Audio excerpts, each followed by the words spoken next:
All the sinners.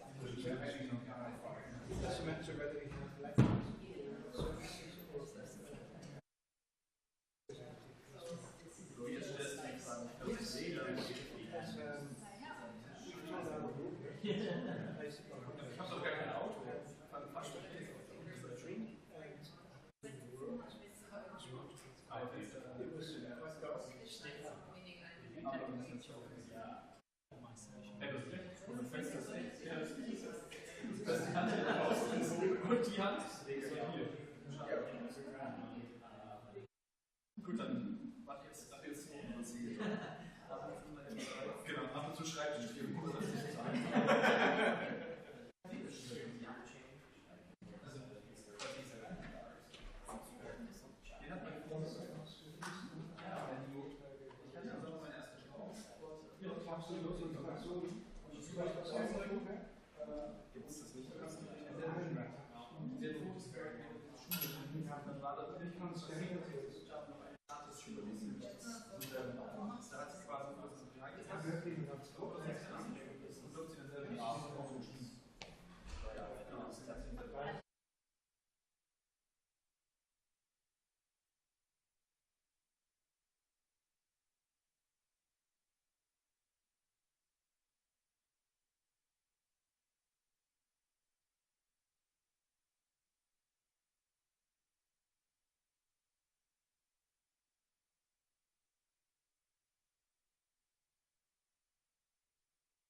Einen wunderschönen guten Abend. Herzlich willkommen zu dem Abendvortrag im Rahmen des Forum Forschung.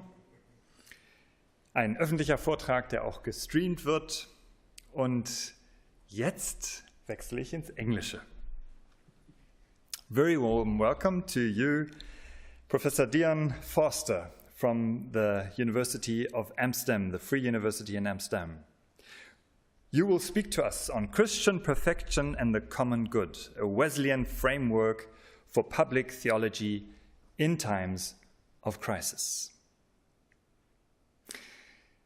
Dion Forster is University Research Chair and Professor of Public Theology and Ethics at Vrije Universiteit Amsterdam. He is also Extraordinary Professor of Systematic Theology and Ethics at Stellenbosch University, where he also served many years before, and a Fellow of Wesley House, Cambridge. We also have strong links to Wesley House, Cambridge. Dion Forster holds 2 doctorates, a PhD in systematic theology and a PhD in New Testament studies, and he works at the intersections of belief, identity, and justice. Dion is an ordained minister of the Methodist Church of Southern Africa.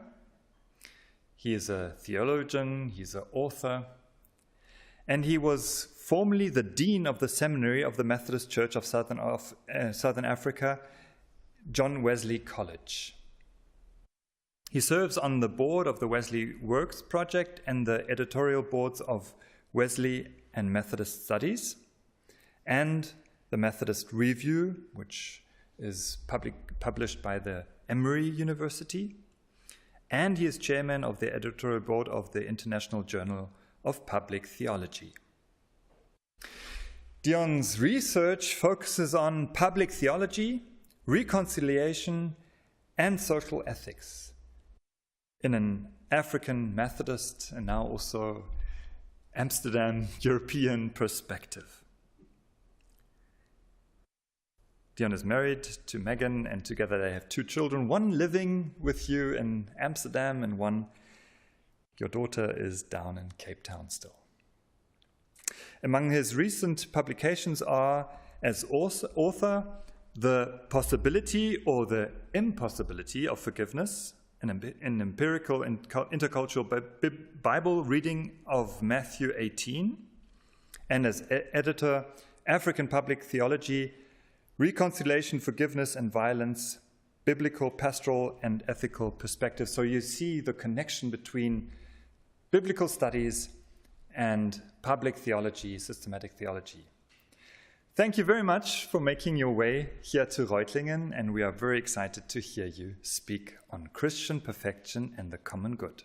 Thank you very much.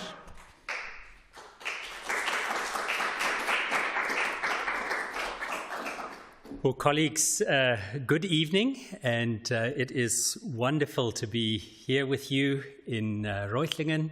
I mentioned to Stefan that it had been my desire and plan to visit here over a number of years, and I'm so grateful that the chance has finally come. Just to say, introductions are always strange things, by the way. I forgot to tell you, Stefan, I always like the shortest possible introduction. That's not to manage people's disappointment when, they get this lavish introduction and it doesn't quite live up to things.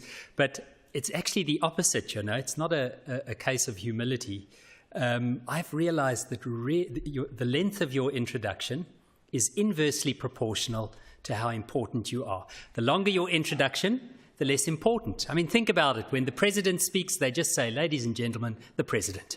So there you know, I'm not an important person because I had a really long introduction. But thank you, Stefan and colleagues, for the wonderful privilege of being able to speak with you tonight. And I greet you with that wonderful isiZulu greeting, Sawubona.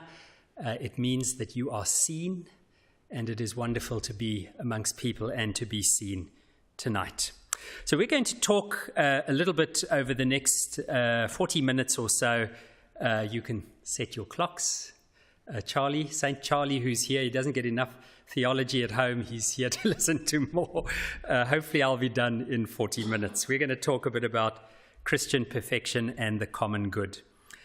Now, in one of his final letters, John Wesley famously described Christian perfection as the grand depositum entrusted to the people called Methodists for the sake of the world. Now, for me, the phrasing of this is striking. He did not view perfection as mystical withdrawal from the world, but as a public calling. Christian perfection was never a private spiritual accomplishment. It was holiness expressed as love perfected by grace, and therefore directed outwards towards neighbor, community, and society. Simply stated, if perfection means love perfected by grace, then holiness of heart and life carries with it civic obligations and a certain kind of social imagination. In other words, the deeper God's love transforms us, the more it should overflow into how we treat our neighbors and seek the common good. Now, I have come to understand this conviction and seen how it has shaped my own journey. As Stefan mentioned, I was nurtured in the Methodist Church of Southern Africa, a community that taught me early on that faith and social responsibility go hand in hand. And today I serve as a professor of public theology in Amsterdam, a very different geographical and social context in the global north. Yet I find that Wesley's vision of holiness, of heart and life speaks powerfully into both settings. Sadly, because some of the issues that we deal with in the global south are also present in Northern Europe. And the Wesleyan heritage has become, as we know, over these last centuries, a global family. And that core insight from Wesley is remarkably portable. A heart renewed in love will strive to renew its community in justice and compassion. Now, this perspective, which was born in 18th century England in revivals, has been matured in places like Pietermaritzburg, and yes, even in Reutlingen. And I believe that Methodists have something to offer a crisis-weary world in times of need. We do not indeed live in a season that is free from crises, and I want to try today just to touch on 4 intersecting crises to illustrate what the resources of Wesleyan and Methodist theologies might offer. And there you can see, I'll touch on one of them in some detail just because of time, and the other 3 I'll just skim over, and if there is some time tomorrow or in the Q&A, we can deal with them. Now, these 4 issues that I mentioned aren't isolated. They intertwine and reinforce each other, fueling fear, injustice, and despair. And the question for me was, what could our Wesleyan theological tradition possibly offer in the face of such challenges? And my proposal is that Wesley's doctrine of Christian perfection provides a generative framework for public theology in a time of crisis. Put simply, and this is the thesis that I'll try and develop, perfect love, love filled to the brim with God's grace, can empower a faithful public witness that leads to both hope and healing in the midst of struggle. My organizing conviction is this: salvation in the Wesleyan view is a healing that issues in social holiness.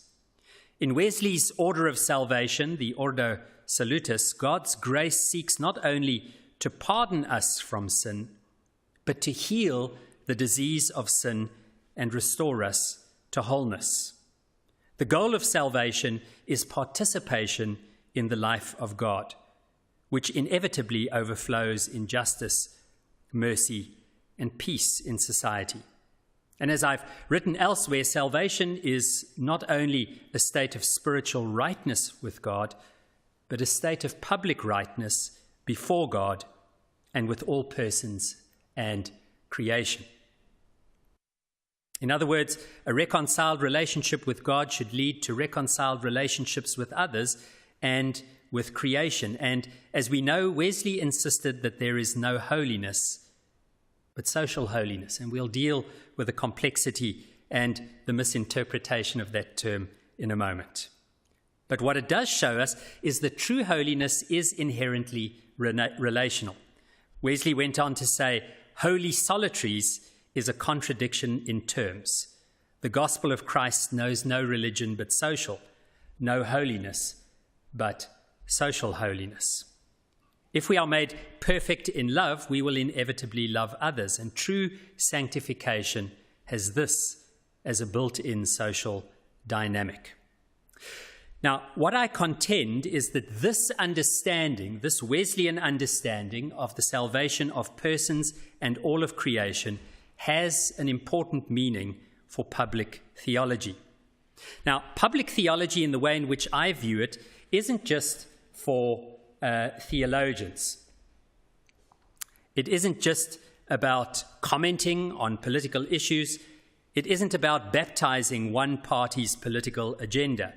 It's a theology in service of the common good, carried out in the public sphere, in dialogue with all those who seek that common good. One of its biblical paradigms is the call of Jeremiah to seek the welfare of the city, asking how our Christian faith can translate into the flourishing of our neighbors. Importantly, public theology in a Wesleyan key is both confessional and translational. I remember Archbishop Desmond Tutu many years ago saying to a number of us at a youth leaders event, he said, before I can be a good ecumenist, I first have to be a good Anglican. And I think the same is true for us as Wesleyans and Methodists. By being confessional, I mean that our faith is rooted in a particular Christian Wesleyan tradition and its convictions, and we don't hide who we are or water down our faith. But it's important that it is also translational, and by this I mean that we also seek language and concepts that resonate beyond the denomination or even the church's walls, so that we can contribute to broader public reasoning. By doing so, we bring our heart and our hands together for the common good, to echo Wesley, who talked about the people of God joining heart and hand. So let me highlight a few ways in which this Wesleyan framework strengthens public theology. First, a Wesleyan framework grounds public engagement in sanctification rather than in partisan ideology. We'll come to that slide in a moment. I mentioned to Stefan, I normally write down the numbers of the slides, which I didn't get a chance to do today. So if they don't cohere, will you cohere them in your minds? Good. So first of all, a Wesleyan public theology is grounded in sanctification rather than in partisan ideology. If we truly seek perfect love, then our public witness will aim at love of God and neighbor rather than at self-interest and tribal victory. Public theology so conceived becomes sanctification, learning to speak publicly and act institutionally. It's an outgrowth of holy living. Historically, Wesley's followers engaged issues like poverty and slavery and education, not because they had a secular political program, but because their holiness ethic compelled them into works of mercy and justice. And I think the church needs to recapture something of this today. Secondly, Wesleyan public theology offers a hopeful vision of human transformation. Now, Wesley was neither naive about evil nor cynical about grace. His doctrine of perfection, rightly understood, breeds what Randy Maddox calls optimism of grace. We believe that by God's grace, change is possible. Personal change, social change, even institutional change.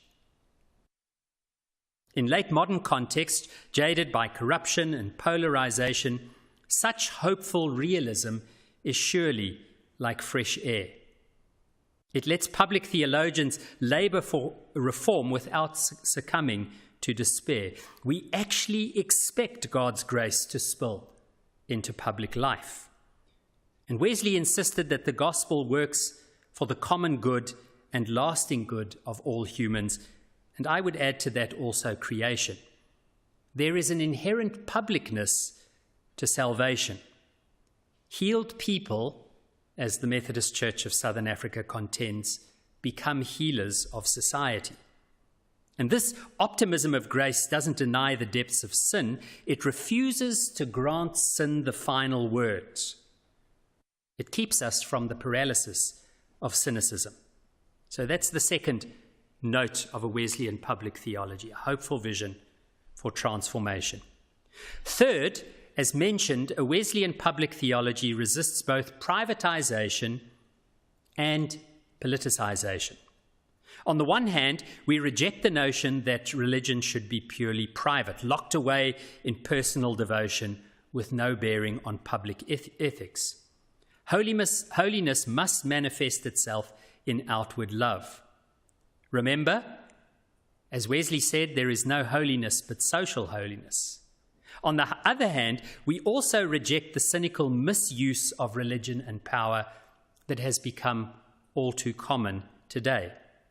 In recent times, we've seen populists and nationalists wrap themselves in a thin Christian veneer, waving Bibles or crosses to sanctify agendas of exclusion and denomination. This cynical emptying of the Christian faith, of all of its contents, using it as a kind of political demarcation for who is in and out, is not what the Christian faith is about. And Wesleyan public theology calls that foul. It insists that authentic Christian witness in public would look like the character of Christ, full of truth, full of justice, and full of mercy, especially to those who are vulnerable and on the margins. We cannot allow the cross to be used as a tribal totem. In practical terms, this means that the church speaks with power, but it is a soft power, the power of truth and love, the power of justice, but never for the powerful at the expense of the weak.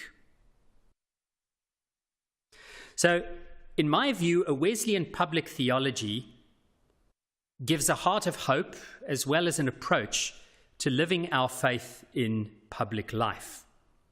Perfect love, one of the synonyms that Wesley used for Christian perfection, love healed and elevated and empowered by grace, becomes the lens through which we diagnose societal fractures and discern a faithful public response. Now, I want to talk just a little bit about Christian perfection and salvation as healing within this particular context. I just want to spend a couple of moments dwelling on Wesley's soteriology, for all the egghead systematic theologians here. I just recently published a chapter on this, salvation as healing, and I think that sometimes amongst Methodists we forget the ways in which Wesley conceptualized his soteriology. So Wesley's understanding of salvation was fundamentally therapeutic. So unlike some of the juridical approaches to soteriology that we see in other traditions, Wesley was primarily therapeutic. He described sin not only as guilt, something from which we need to be released, but he saw sin as a disease, and grace not as pardon only from guilt and its power, but grace as a balm of healing. And that's why Methodists have the means of grace, these ways of facilitating social holiness. And in a sense, Wesley was deeply shaped by his encounter with Orthodox soteriology. Stefan would probably know this as the Methodist historian. John and Charles came deeply under the influence of a new volume of the Orthodox Eastern Fathers that was published when they were at Christ Church in Oxford. And the reading of that fundamentally transformed their understanding of theology, of soteriology. They came to understand that, like the Orthodox soteriology, God becomes like us through the incarnation, so that in that act of salvation, we may become more like God, become perfect as our Father is perfect. This is what the Orthodox theologians called theosis, anakephalaiosis, being restored to the image of God. It's why I love, for example, that wonderful saying of Stanley Hauerwas, the Methodist ethicist, where he says, the purpose of the church is not to make the world a better place. The purpose of the church is to remind the world of the goodness that it was created in, to uncover, in a sense, the sin and remove it so that God's glory may be seen. Now, salvation in this sense is the restoration of our capacity to love God and love neighbor. It's the unshackling of the lies and fears that keep us from fully loving one another, loving the rest of creation, and as Christoph showed us today, loving ourselves. I quite like that image you drew today, Christoph. The telos of salvation is, of course, perfect love. Love that transforms and renews, that turns us upward to God, outward to others, and back towards ourselves.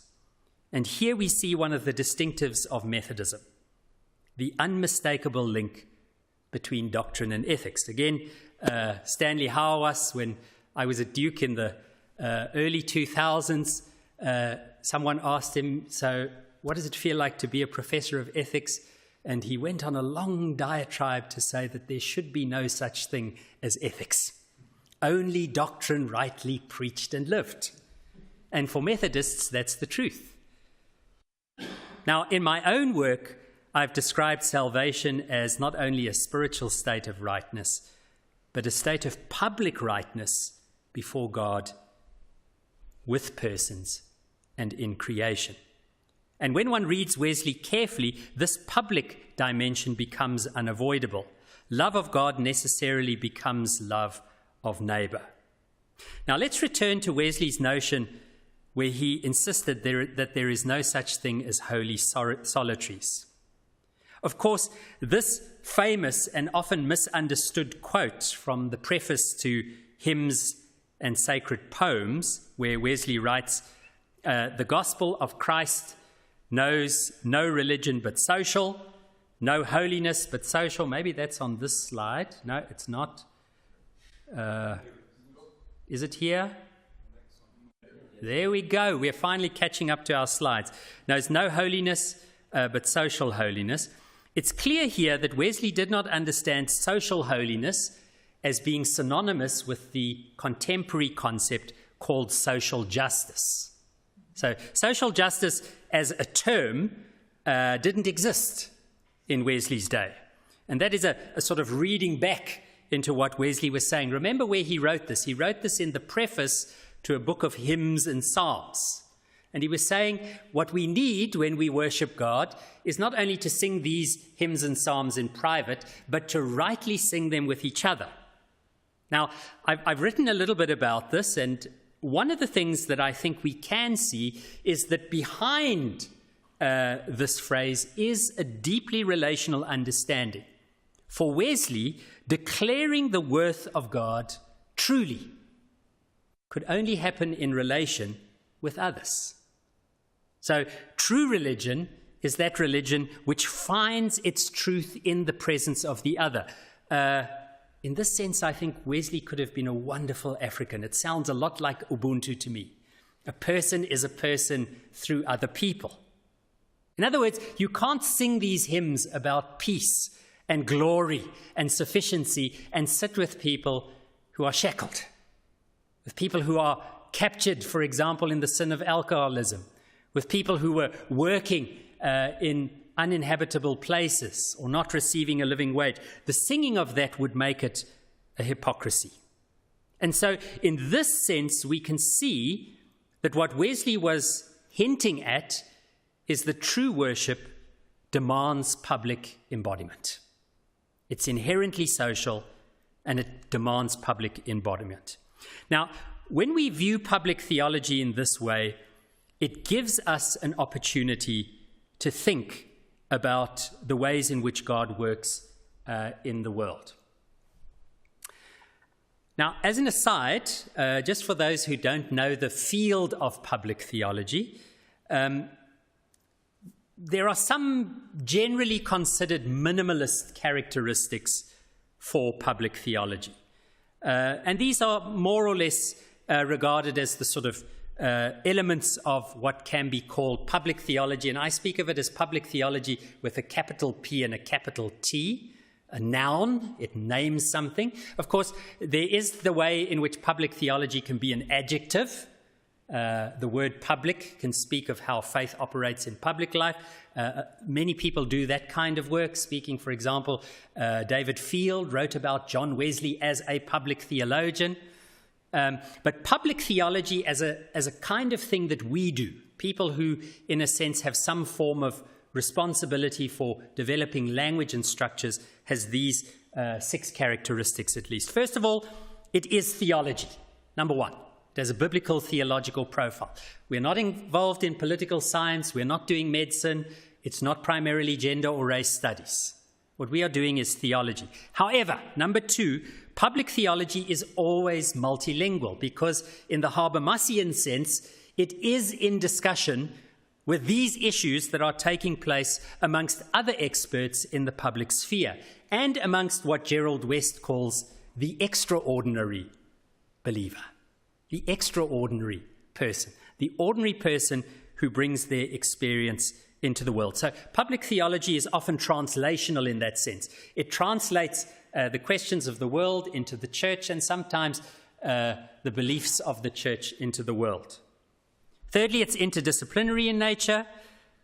Public theology is often working with these other disciplines, political science, economics. Fourthly, it often has a competency to provide a political direction.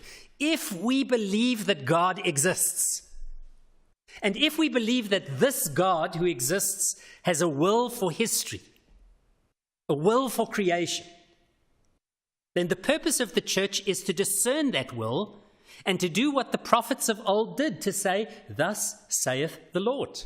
If you continue to treat the planet in this way, it will not go well with you and your children." So the public theologian often has this sense of providing a kind of political direction and a prophetic competency, listening for the voice of God. Often when I speak in sort of holiness or Pentecostal settings, I have to remind people what we're talking about here is not the kind of prophecy which has become prominent these days. I've met some of those prophets. They say, "Oh, Dion, the Lord has shown me he highly favors you." And, then I know this is a false prophet. Because if it was a true prophet, he would say, "Hey, Dion, the Lord told me you have to repent. You're not courageous enough. You're not bold enough in what you're doing." Okay, the sixth thing is that public theology is most often intercontextual. Now, what do we mean by this? Not only is it intercontextual in terms of cultures or geographies, the difference between Reutlingen and Cape Town, but it's also intercontextual between the universal beliefs of the Christian faith and the very particular ways in which they operate in certain places and histories. Think, for example, about the work that I've been doing for the last 10 years or so on the politics of forgiveness. It's impossible to be a Christian and not forgive. Matthew 18:31 says that. But in South Africa, what does forgiveness mean, where white people are still unjustly holding all of the undeserved privilege of apartheid and colonialism? To expect a black person to be reconciled with injustice, that's unchristian. So very often what the public theologian does is they commute between the universal and the particular. Now, this, I believe, fits very well with the Wesleyan quadrilateral. Scripture remains primary, it is theology, but reason, tradition, and experience foster interdisciplinary openness. I think Wesleyan theology holds such incredible constructive promise. When I sit with queer theologians, feminist theologians, black theologians, liberation theologians, the element of experience is the one that unlocks the potential for renewal and transformation, because it is seen as a source for theological reasoning. Okay, let's turn to one or two examples in the last 15, 20 minutes that we have. You thought we were already at 20 minutes. Good news, we are. 20 minutes left. You going to make it? Okay, let's see where we go from here. So I was asked to speak, Stefan suggested that I speak on public theology in times of crisis. And in preparing for today, I reflected on some of the crises that we face here in Northern Europe, but also because I have this sort of bifocal view, I have one foot in Africa and one foot in Europe, I also see them affecting the world in which a part of my heart lives. And I think our current reality is marked by a number of very profound and deep fractures. And instead of treating each of these crises discretely as if they were an isolated moral problem, it's more accurate to recognize them as intertwined wounds in the fabric of a sick society. Now, if even an element of that is true, then Wesley's description of sin as a universal disease that disfigures relationships inwardly and outwardly holds some value. And I highlight 4 such wounds as a kind of illustration for how Wesleyan public theology might make some modest contribution to the healing of the world.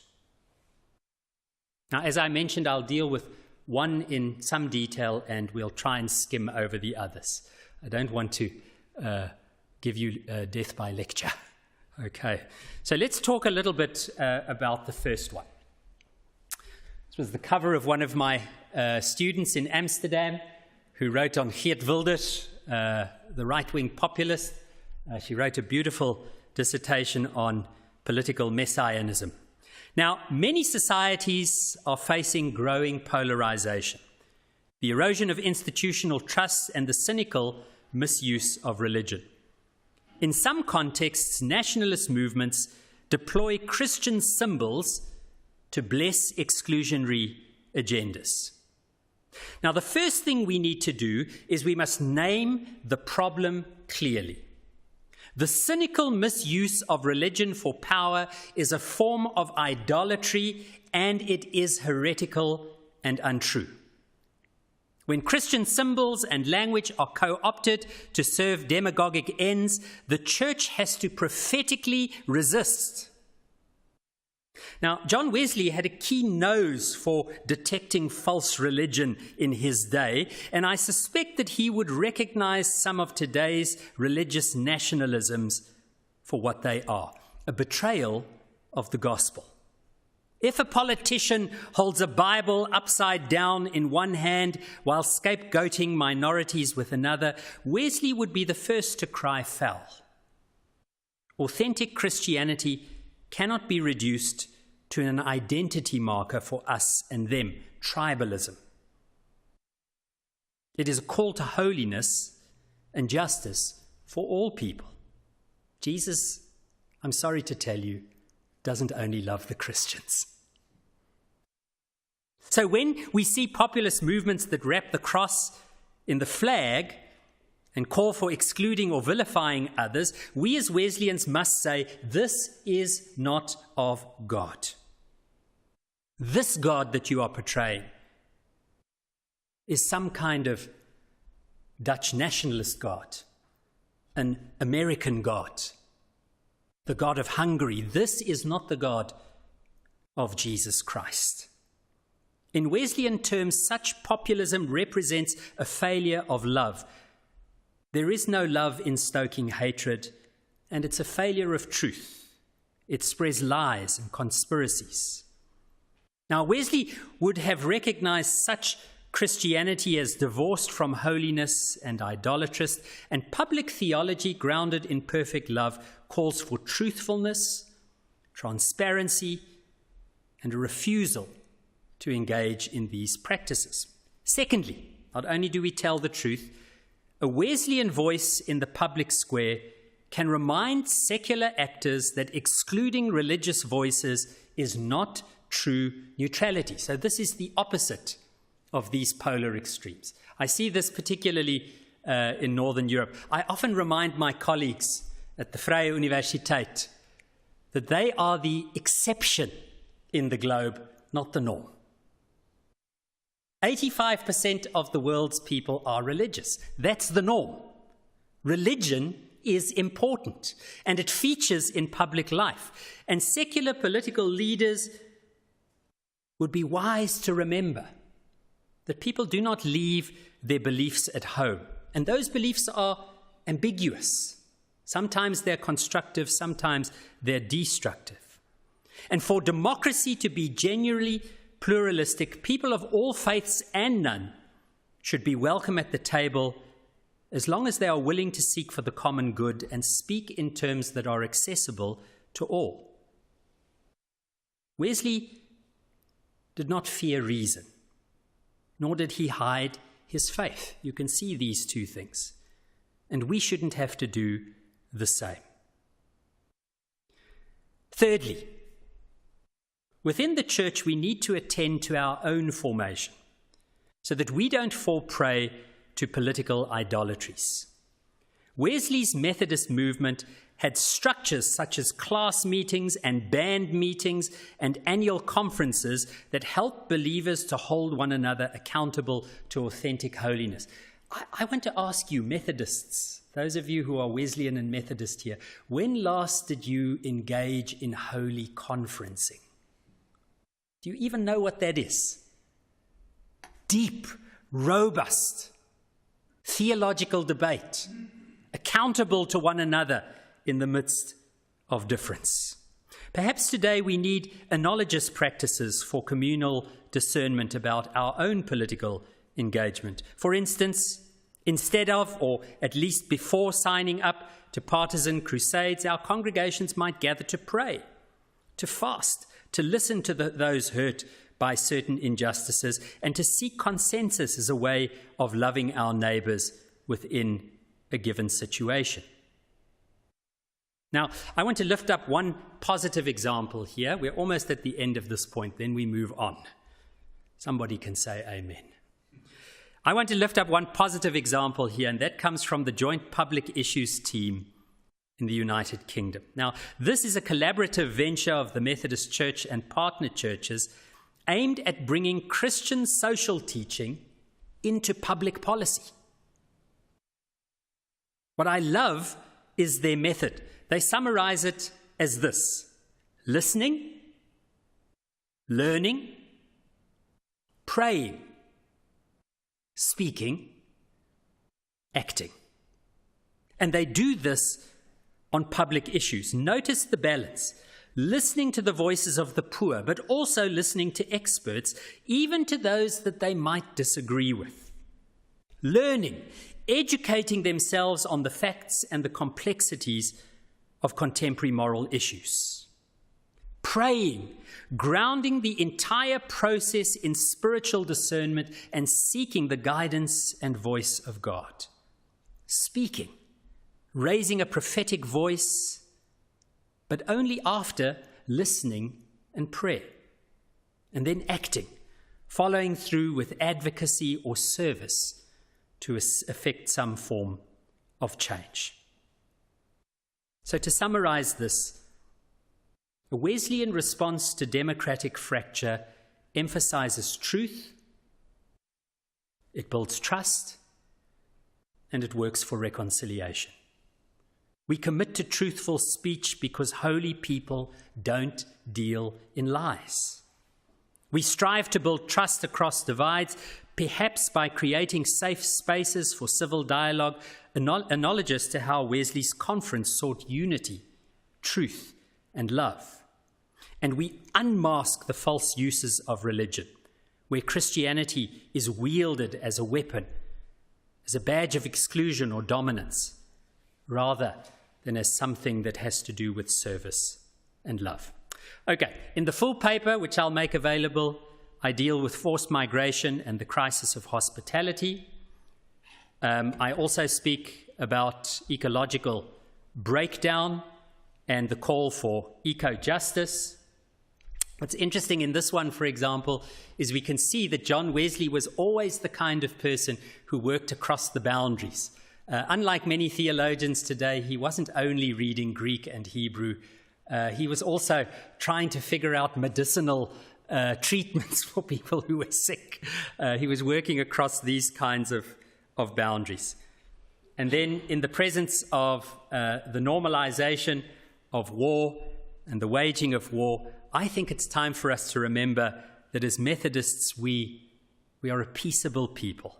We belong to a peace church, a church that seeks to find just resolutions to violence and conflict.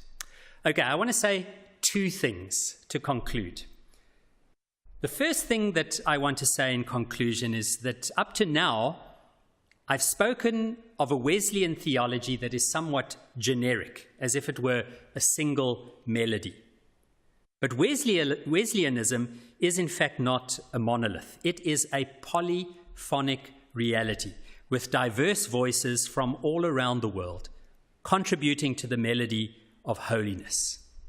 And what's been a particular blessing to me is that in recent decades, the global growth of Methodism, especially in Africa, Asia, and Latin America, has confronted the tradition with new perspectives and sometimes even with painful and uncomfortable questions, as we've seen in the recent split in our church.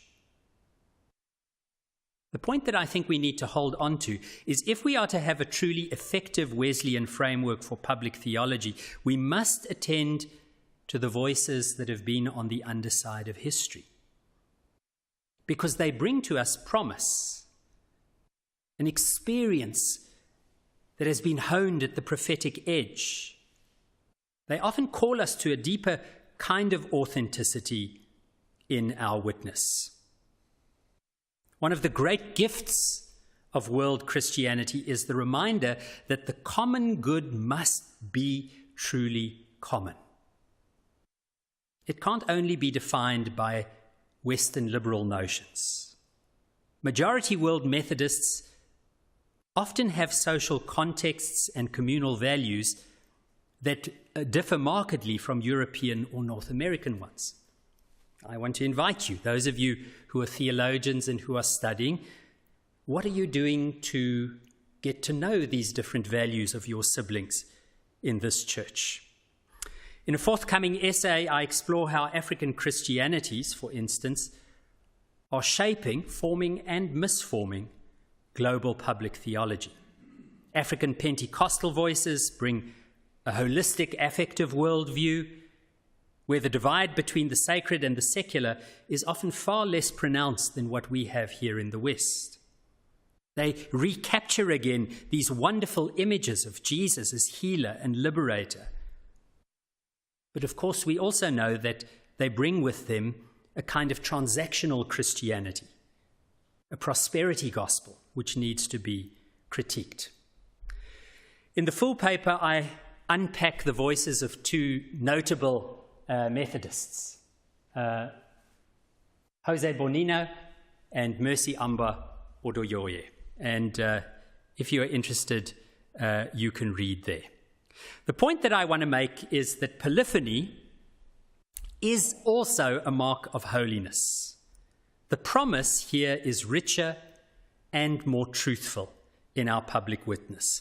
A polyphonic Wesleyanism can address global crises more effectively. Why?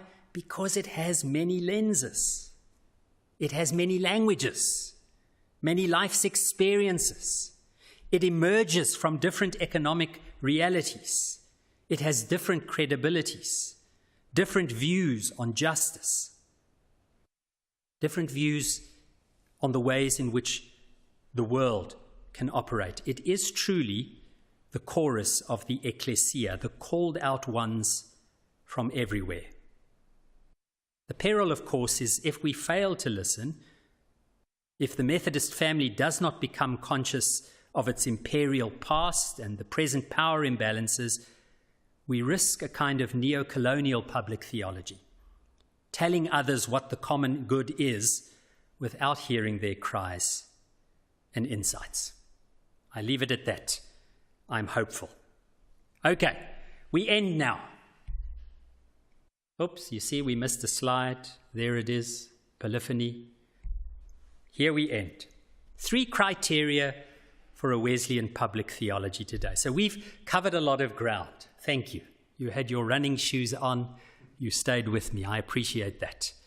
Moving from theology to specific social challenges. Now, let me get practical and propose a few guiding principles for how a Wesleyan theology can contribute to public discourse and even shape not only prophetic theology, but also what Nico Koopman calls prophetic policy. Finding the voice of God entering into the policies that shape our politics. I suggest that at the outset 3 criteria that make some sense, and I'd like to just unpack them very briefly. The first is that we need to protect the vulnerable. In Christian ethics, from the prophets of Israel to Jesus himself, the primacy of caring for the least of these is unquestioned. And Wesleyan theology reinforces this with its stress on love of neighbor as the litmus test for love of God.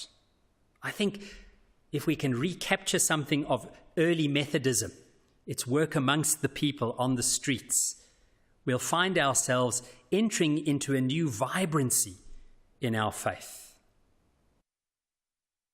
Second thing is that we need to pursue a measure of fairness.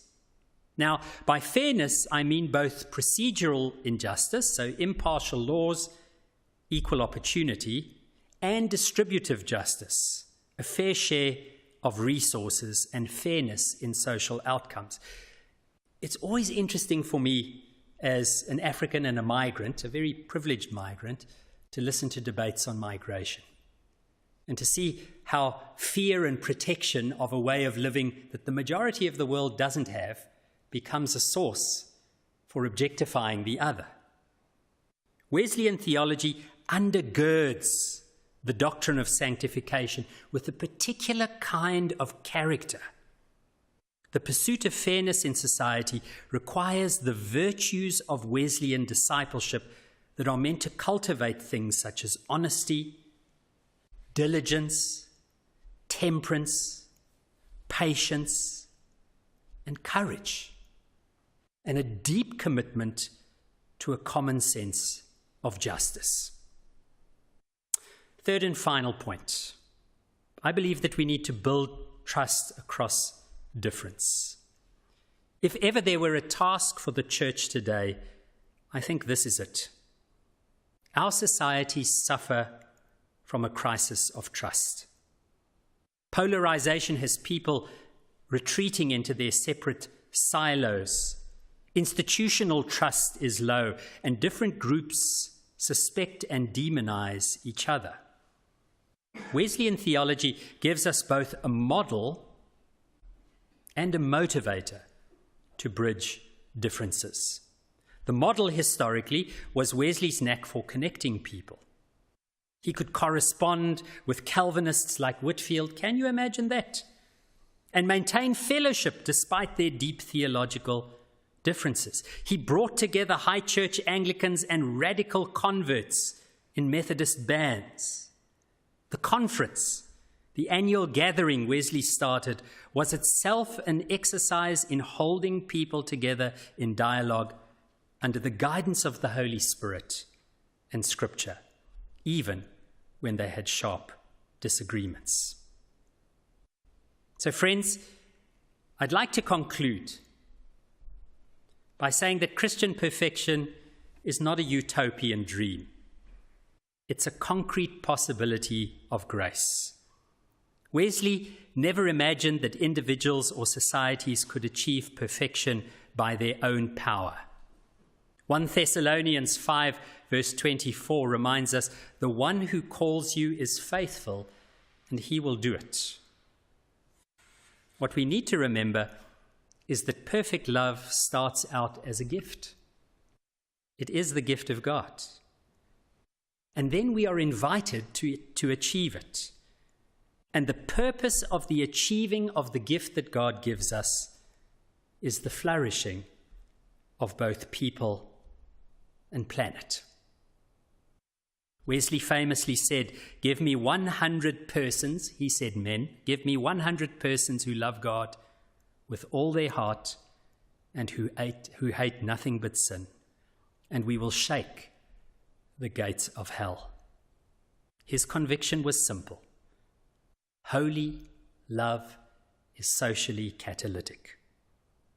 And so my prayer for myself and for you is that the people called Methodists in Africa and Europe and Latin America, in the Pacific, on land and in water and beyond may recover this vocation of perfect love in public. May we be a community of people whose holiness is good news for our neighbors, and may our lives bear witness to the healing and transformative justice of God.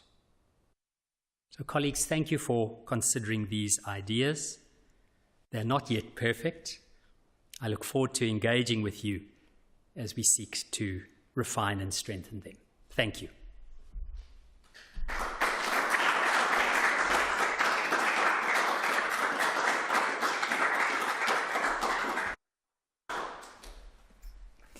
Thank you very much, Dion. Thank you for outlining public theology from Wesleyan perspective. Thanks for challenging us to rethink, relive theology, for naming criterias, how to see the hurt. We will come into dialogue now about these questions that came up. And first of all, I would like to say thank you very much and goodbye to those who are on the internet. Thank you for participating in this lecture.